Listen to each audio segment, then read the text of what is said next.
Subscribe and press the bell icon to never miss another video of Bhakti Charu Swami.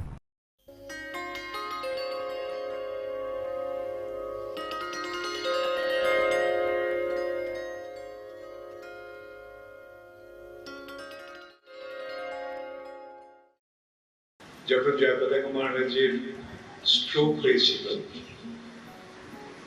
সকালবেলা stroke হয়, সন্ধ্যাবেলা ওই হাসপাতালের doctor এবং হাসপাতালের মালিক অশোক হিন্দুজা এরা সকলে এসেছিল এই সংবাদ দিতে যে আমরা যেন প্রস্তুত থাকি, জয়পতাকা মহারাজ উনি দেহত্যাগ করবেন যে কোনো সময়। পুরুষোত্তম মহারাজ ছিলেন, আমি ছিলাম। পুরুষোত্তম মহারাজের আমাদের দুজনের মনোভাব, এগুলো কিছু হবে না, তাই না মহারাজ? সকালবেলা যখন স্ট্রোকটা হয়, নানা রকম ইয়ে হচ্ছিল, আমি ভক্তদের আশ্বাস কিচ্ছু কৃষ্ণ রক্ষা করে।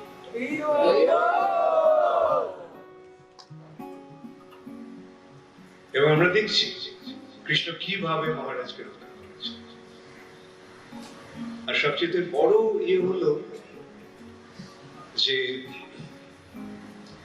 দুটো অঙ্গ, শরীরের দুটো ইয়ে প্রয়োজন ছিল পরিবর্তন, একটা হচ্ছে কিডনি আর একটা লিভার। এখন এটা পাওয়া খুব দুর্লভ, স্বেচ্ছায় না দিলে পাওয়া যাবে না। আচ্ছা, আবার দুটো যদি আলাদা আলাদা ভাবে হয় তাহলে একটা বিরাট একটা হলো আরেকটা পরে হবে।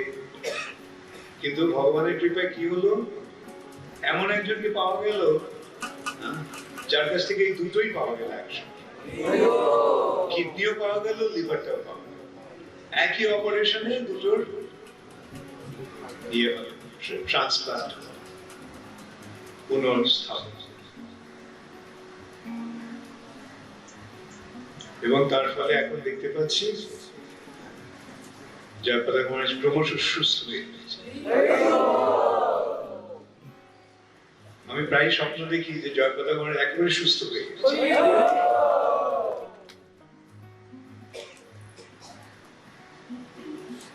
লাস্ট স্বপ্ন যেটা আমি দেখেছিলাম তাতে আমি দেখছি জয়পতাকা মহারাজ, ওনাকে দেখতে প্রায় 30 বছর আগে উনি যেরকম শরীর ছিল, সম্প্রতি মহারাজের শরীর একটু স্থূল হয়ে গিয়েছিল।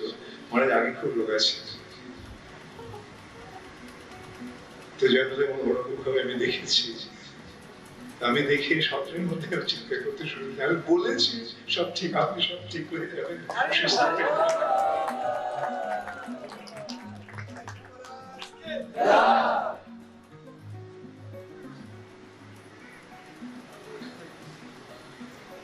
এটি হচ্ছে কৃষ্ণের কৃপা।